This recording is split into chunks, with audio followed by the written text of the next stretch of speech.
Welcome to the beautiful Castel Sant Angelo, also known as the Mausoleum of Hadrian. The latter name derives from its creator, the Roman Emperor Hadrian. Exactly how the mausoleum used to look during its peak is hard to say, as its original design is still uncertain. However, a report from the 6th century which describes the building has made historians believe that only the Colosseum surpassed its splendor. The construction of this great building started in the year 135 AD and finished just 4 years later. This also included the magnificent bridge in front of the castle, excluding the angels which were added later. Hadrian never got to see his mausoleum completely finished, as he died 1 year before its completion. The emperor's ashes were placed in the mausoleum, together with those of his wife and his first adopted son, who died at a young age. The mausoleum became a resting place, not only for Hadrian, but also several of his successors. The last one to be interred in the building was Emperor Caracalla in the year 217 AD. While the original structural design of the mausoleum is uncertain, historians believe it was composed of a square base with a large cylindrical body, crowned by a statue of Hadrian in a chariot. However, as you can see today, the Castel Sant Angelo neither consists of only a cylindrical body, nor does it have a chariot statue at the top. This has in turn led to several expansions of the building. The first change took place when the mausoleum was turned into a fortress during the decline of the Roman Empire. The fortress could, however, not stop the barbaric invasion and the sacking of Rome in the early 5th century. Unfortunately, the sacking meant that the majority of the mausoleum's decorations were stolen and much of the tomb content became scattered. The mausoleum took further damage when Rome was sacked once again in the 6th century. Up until the Middle Ages, Castel Sant Angelo was owned by various Roman families until the Papal State acquired the fortress in 1377.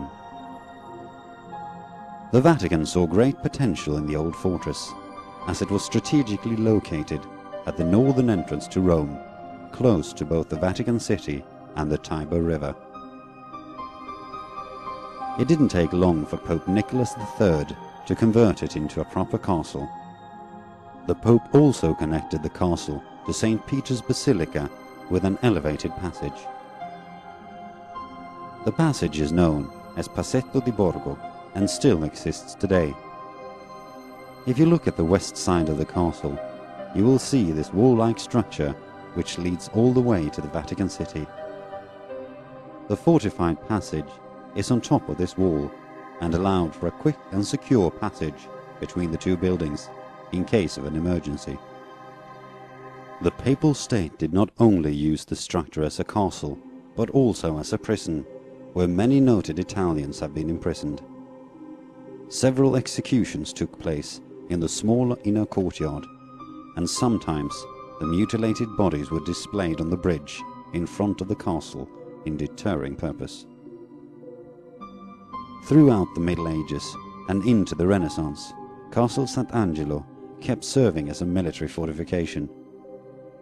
In order to adapt to the use of new fire weapons, several extensions took place.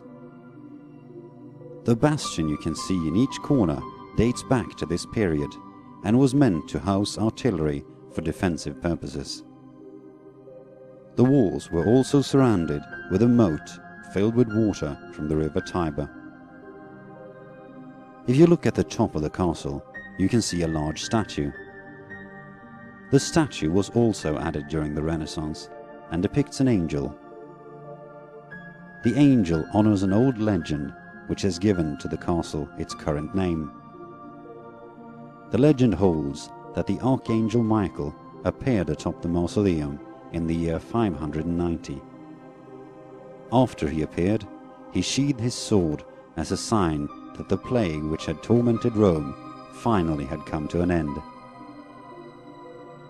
The original statue was made in marble, but was later replaced with the bronze replica you can see today. The original statue can, however, still be found at the open court inside the castle. The castle really only lost its military function in 1925, when it was renovated and began to serve as a national museum, which it still does today. While the museum is certainly worth a visit, you should definitely explore Castel Sant Angelo itself. The many different roles the castle has played are all here for you to discover, all the way from the funeral passage of Adrian to the beautifully frescoed interiors from the papal expansions, as well as the defensive battlements of the Renaissance. Also, don't miss the chance to explore the top of the castle. It will give you a great view of Rome in general and the St. Peter's Dome in particular.